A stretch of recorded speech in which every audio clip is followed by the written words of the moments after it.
దశాబ్దాలుగా దగాకు గురై అన్యాయానికి గురై నెత్తురు మండిన ఒక జాతి ఎత్తిన జెండా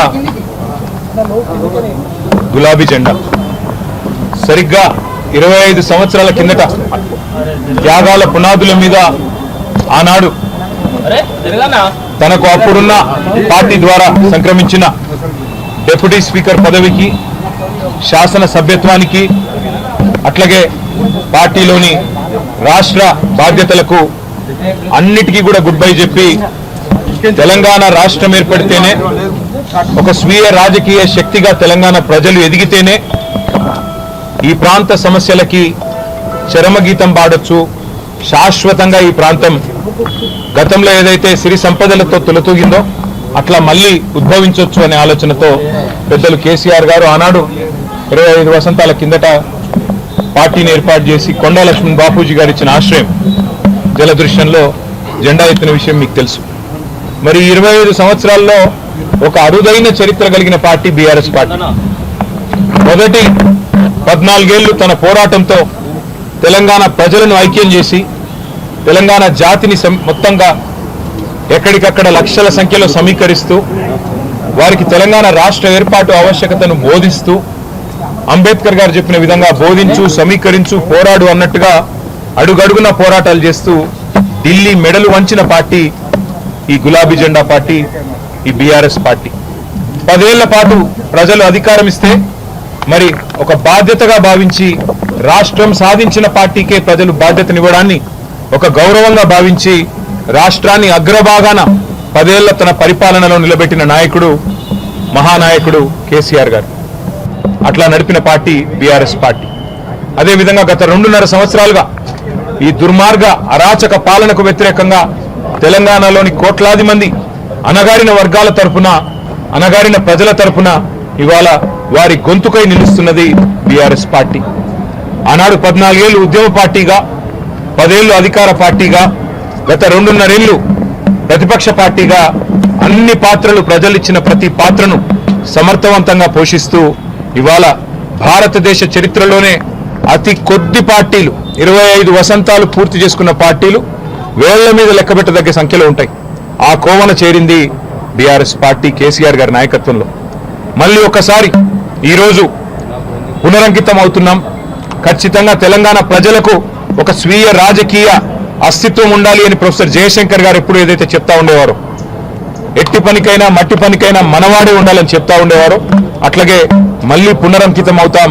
తెలంగాణను కాపాడడానికి, తెలంగాణలోని ఈ అరాచక కాంగ్రెస్ బీజేపీల నుండి తెలంగాణను మళ్ళీ ఒకసారి పట్టాలు ఎక్కించడానికి కేసీఆర్ గారి నాయకత్వంలో అందరం సమిష్టిగా ఐక్యంగా పోరాటం చేస్తాం. తప్పకుండా 2028వ సంవత్సరంలో తిరిగి మళ్ళీ తెలంగాణ రాష్ట్రానికి కేసీఆర్ గారిని ముఖ్యమంత్రి చేసేదాకా మేమందరం కూడా ఆయన సైనికులుగా, తెలంగాణ ప్రజల ప్రతినిధులుగా, తెలంగాణ బలంగా, బలగంగా, తెలంగాణ దళంగా కలిసికట్టుగా కదం తొక్కుతాం. తప్పకుండా తెలంగాణకి మళ్ళీ ఒకసారి పునరంకితం అవుతాం. ఈ పవిత్ర రోజున, పార్టీ ఆవిర్భవించిన ఈ పవిత్ర రోజున, 25 వసంతాలు పూర్తి చేసుకున్న ఈ రోజున తప్పకుండా మాకు మరింత ఉత్సాహం, మరింత ఉత్తేజం ఇవ్వడానికి మా నాయకుడు కేసీఆర్ గారు ఇప్పుడు మధ్యాహ్నం 2 గంటలకి రాబోతా ఉన్నారు. వారి రాక కోసం, వారి దిశానిర్దేశం కోసం తెలంగాణలోని లక్షలాది మంది గులాబీ దండు ఎదురు చూస్తా ఉన్నారు. ఈ సందర్భంగా వారికి కూడా నేను హృదయపూర్వకంగా 25 ఏళ్లుగా ఎత్తిన జెండా దించకుండా పోరాడుతున్న ప్రతి కార్యకర్తకి, ప్రతి నాయకుడికి, ప్రతి అభిమానికి, ప్రతి కేసీఆర్ సోదరుడికి, సోదరికి, సోషల్ మీడియాలో కూడా మా తరపున ఉధృతంగా పనిచేస్తున్న సోషల్ మీడియా వారియర్లకు, మాకు అండగా నిలబడ్డ జర్నలిస్టు మిత్రులకు, కవులు, కళాకారులకు, ఉద్యమంలో మొదటి నుండి ఆయువు పట్టుగా నిలిచిన మా విద్యార్థి సోదరులకు, అట్లాగే తెలంగాణ సాధనలో కీలకంగా పనిచేసిన ఉద్యోగులకి, అట్లాగే తెలంగాణ సాధనలో కీలకంగా పనిచేసిన మా న్యాయవాద మిత్రులకి, ప్రతి వర్గానికి, సబ్బండ వర్గాలకు, సకల జనులకు శిరస్సు వంచి ఇవాళ తెలంగాణ సాధనకు తోడ్పడ్డ ప్రతి ఒక్కరికి, కేసీఆర్ గారితో నడిచిన ప్రతి ఒక్కరికి హృదయపూర్వక వినమ్ర ధన్యవాదాలు తెలియజేసుకుంటూ ఈ సందర్భంగా మళ్ళీ పునరంకితం అవుతూ పునరుత్తేజంతో ముందుకు పోతామని తెలియజేస్తాం.